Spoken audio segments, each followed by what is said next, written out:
All right. Let's talk about this. Spoilers. Cowboy Bebop, one of the most agreed upon greatest anime series of all time. Do I agree with this? Yes, I do. I watched this series over 10 years ago, rewatched it like 3 years ago, and then this new Netflix live action version came out. So I checked that out, which in turn led me to rewatch the anime yet again, as well as the Cowboy Bebop anime movie. As soon as I started watching that Netflix series, I kind of had an inkling that I would make this video, so I just wanted to do my due diligence. You might say that this past week has just been a fuck ton of Cowboy Bebop for me. What a ride. The anime is simple. A crew of 4 people with checkered pasts come together to create a team of bounty hunters. They do an okay job. Most of the time they're broke. Most of the time their ships are broken, but they still have each other. It's a dysfunctional family, but they do their best. As these characters move forward from their past, their history still finds a way to catch up with them. And they deal with these issues with a new perspective from things that they've learned over the years. It's simple, it's relatable, it's reliable, it's beautiful. Netflix took some of that and put it into their show, and they just kind of shit on the rest. Instead of keeping what made the anime good, they took their own liberties with it. They changed the characters and complicated things by adding more characters, and then they added this whole cliche mob subplot. I think if you just watch the Netflix show without seeing the anime, you'll probably enjoy it, because I'm pretty sure that this is the best live action anime adaptation that I have seen. The commitment that they have to the look and the aesthetic was impressive. It's the casting and the story changes they made that drag it down. As a fan, I felt bait and switched. I feel like they worked very hard on the first 3 episodes to get fans like me on board, and I was. Texting my buddies like, can you believe this? Can you believe how good this is so far? Then episodes like 4 and 5 through the rest, they just start diverting the story. And they take what you love and they focus less on that, and they add this shit that you don't care about. They slowly make these changes throughout, so by the end, it's a completely different show. Now it seems they are leading us into a second season, and I have no faith in that, because they're gonna have a lot to write to make up for the shit that they left out in the first season. If the anime is this perfect thing, which I do believe that the anime is pretty damn perfect. If you take that and you chop that up and start piecing it together in different places, you are creating imperfections. If you try to reverse engineer a puzzle and make a new one with the exact same pieces, you're gonna make some gaps.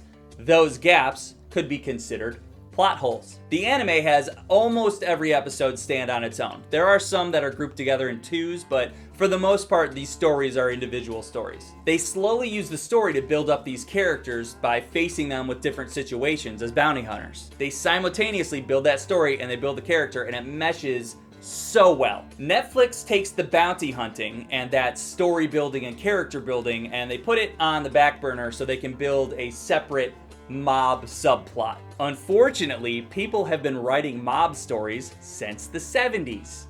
So every possible mob subplot you can come up with has already been written. So every part of this mob subplot that these writers gave you was something you've already seen before. I think the anime understands this. That's why they only give you glimpses of Spike with the Syndicate. They only give you these glimpses of Vicious and Julia, and they let that build. And that mysterious story grows and builds into the climax of the show, while simultaneously rounding out the character arc for Spike, as his mysterious past finally catches up with him. And then he handles it like a fucking badass, and then seemingly dies at the end. A suitable ending for a character that has a death wish throughout the entire series. Netflix decided to take that Vicious subplot and Julia subplot and just throw that in throughout the entire show. The story that they're able to successfully tell within a couple of episodes at the end, Netflix decided to stretch that and decided that these characters were more important than the main crew.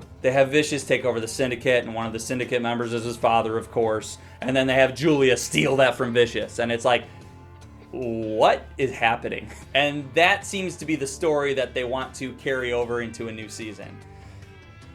I think that is so fucking lame. My favorite episode of the anime is like episode 20, I think, the one with the crazy clown guy. Pierre LeFou. Spike just randomly happens upon him killing some syndicate guys. And this dude is just a psychopath. He's a serial killer that kills anyone that sees his face. Spike has seen his face. So they introduce a serial killer into the show. That's kind of scary and cool. And they decide to have him cross paths with the wild card of our show, Spike. When you have a serial killer versus a wild card, that's exciting, and it's honestly kind of scary. Spike gets put in this situation that he's never been in before, and it is thrilling for him, but he's also scared. It's great. And the way that conflict plays out is also amazing. Netflix takes that plot from the anime episode, and they water it down and piece it up to fit in the mob subplot. Vicious hires Pierre LeFou as a hitman to kill Spike. I wish they didn't try so hard with the vicious bullshit.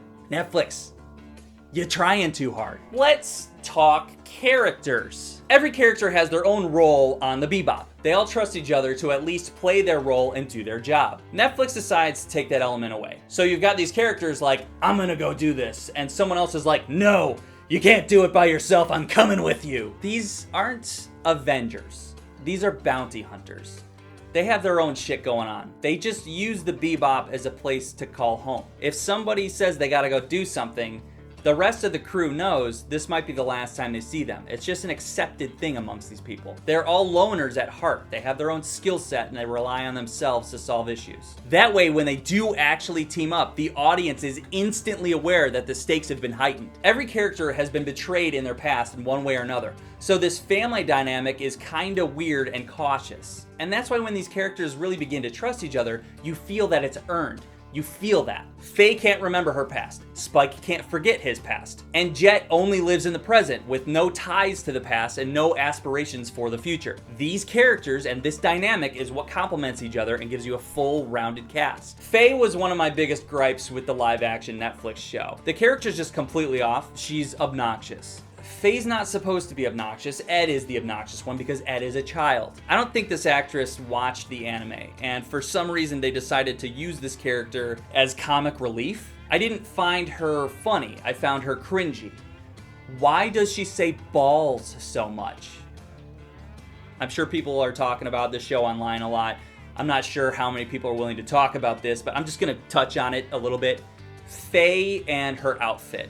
Faye is an attractive woman that dresses a specific way to gain an advantage over men, because men are stupid. That's why Jet and Spike are awesome, because they don't fall for Faye's bullshit. So now Faye is forced to be smarter and more witty to trick the other members of the team whenever she wants something.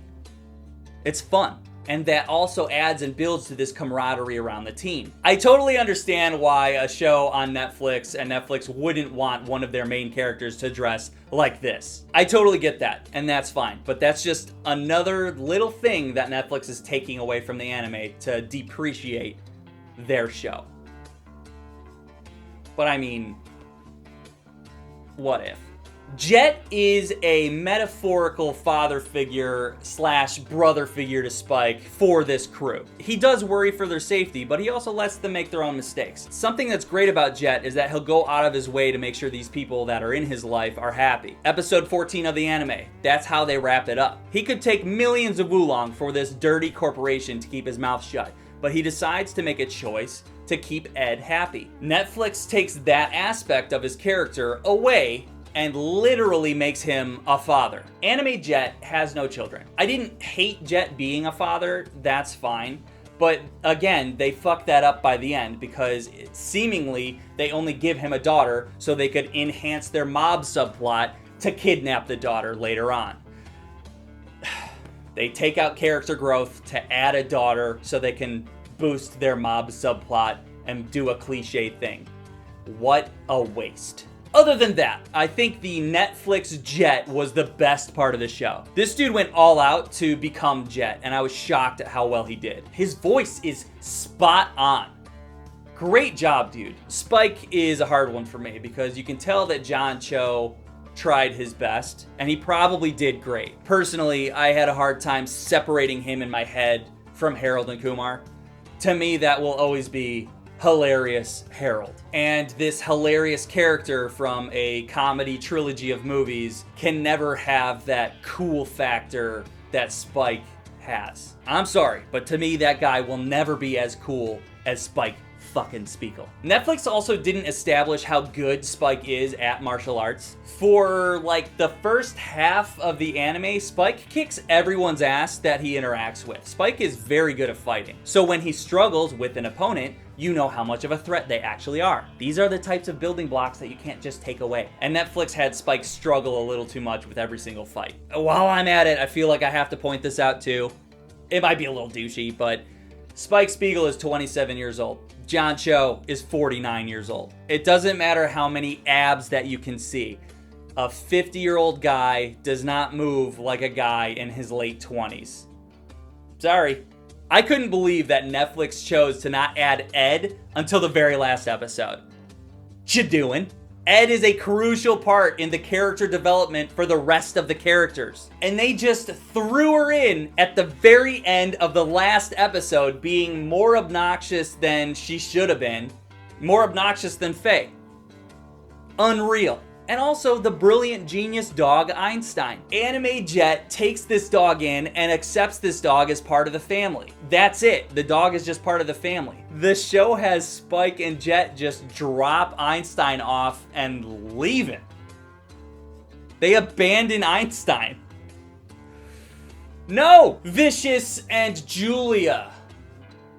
You don't even see Julia till the second to last episode of the anime. They keep Vicious very mysterious. They just throw him in every once in a while, and it keeps him dangerous and cool. And because it's a simple subplot, he takes over the syndicate by the end. They get that going and wrap that up real quick, because it's not complicated. Netflix could have made this show work if they just decided to do the same thing. Those two characters aren't that important to the show, and that's what makes it so cool at the end. Spike's past only catches up with them right at the end, and to have that be the climax of the show is what makes everything else so good. Spike's past finally catching up with him at the end with Vicious and Julia is what makes the show rewarding for the audience. What did Netflix do that I liked? The look of the show was good, the costumes were good, the CG was good. They did add a lot of small character moments that I really liked. Like when Jet had to go to his daughter's dance recital and Spike is fighting all the dudes in the background. I liked that a lot. And the funny thing is when they actually show Spike doing a good job fighting everybody, it's all in the background for a joke. Or the conversation that Faye had with Spike about shower, bath, shower. That was a silly conversation. I like that. They use a lot of the same music too, which was exciting at first in the first few episodes because you're like recognizing the music working with the show. But with how sporadic and choppy the show ended up being, they kind of fucked up the music along the way. That probably wraps up what I liked most about the show. It was going so well until it wasn't. While rewatching the anime, something I noticed was that they leave a lot of space stuff out of the Netflix show. Spaceships flying around doing battles and risky deals with characters in space suits. I understand there's probably budgetary reasons of why they didn't stick with the space stuff, but I got an idea. How about you keep the space stuff for the show? Keep it. But instead of recreating it all with CG, you just splice in the parts of the anime. I'm all for cutting to the anime specifically for space stuff, because you can't recreate what was already perfect. What a creative, cheap idea. You're welcome, Netflix. I could probably go on, but again, there's gonna be a million videos about this. And sitting here in front of the camera, I'm starting to feel myself get older. I'm sure people are gonna shit all over the Netflix version, but Netflix did do an okay job. If anything, hopefully it will inspire people to check out the anime and just see how amazing this story could be. Because the anime is that good. I'm glad I watched the Netflix version because it forced me to go back to watch something that I love. I haven't rewatched it in a few years, so getting to rewatch it again, I forget how perfect it was. What a blast. And it's also easy to knock out. 26 20-minute episodes. That's what, like, between 8 and 9 hours? Which is kind of weird because I feel like time-wise, the Netflix show is around there. Could have just recreated it. Anyway, the anime. It's simple, it's perfect. Great character development, great story. It's as good as it gets. I just wish Netflix focused on what was right there in front of them. Instead, they got greedy so they could produce more episodes in the future. It had its moments, but in the end, they just couldn't capture the spirit of what makes Cowboy Bebop so damn cool. Okay? See ya! Subscribe!